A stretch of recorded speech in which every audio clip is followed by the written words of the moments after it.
La Freebox V7, on l'attend depuis 2015 et elle débarque enfin à la rentrée. Surprise, il y en aura deux, mais c'est la plus haut de gamme qui nous intéresse. Voici le top 5 des nouveautés qu'elle pourrait embarquer.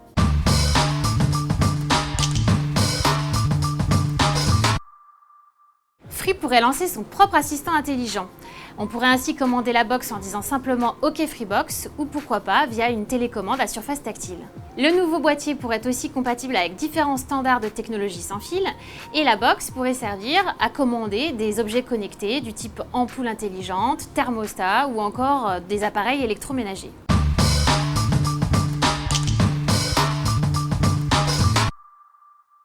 Xavier Niel est actionnaire de la société De Vialet. Elle est connue pour fabriquer des enceintes et des amplificateurs hyper haut de gamme et pour avoir développé une technologie propriétaire rendant un son vraiment unique.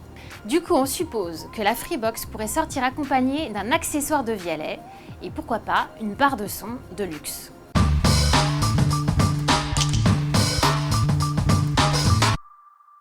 Alors la Freebox actuellement, elle dispose d'un disque dur interne de 250 Go. Il permet évidemment d'enregistrer des programmes, mais aussi de faire office de serveur NAS, puisqu'à distance, on peut télécharger ou lire des contenus qui sont sur ce disque dur.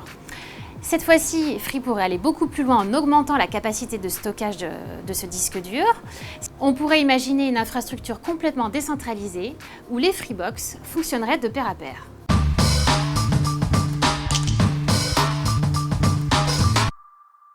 Xavier Niel a promis de solutionner le problème du Wi-Fi. On sait tous aujourd'hui que quelle que soit la technologie qu'on ait, même avec de la fibre, on a une couverture et un débit Wi-Fi qui est vraiment très aléatoire et parfois complètement insuffisant pour couvrir toute la maison.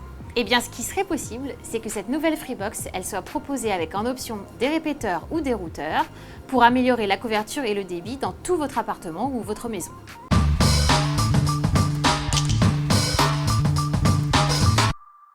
Aujourd'hui, on peut obtenir au maximum 1 gigabit par seconde de débit avec la Freebox Révolution. C'est donc l'occasion ou jamais de sortir cette box à 10 gigabits par seconde, parce qu'au rythme où il sort ces box, il pourrait se faire dépasser par la concurrence dans les années à venir. Reste à connaître le tarif de cette prochaine Freebox. Xavier Niel nous a habitués à plutôt casser les prix, mais cette fois-ci, ça ne devrait pas être le cas. La Freebox, elle est annoncée comme étant plutôt haut de gamme, avec énormément de nouveautés.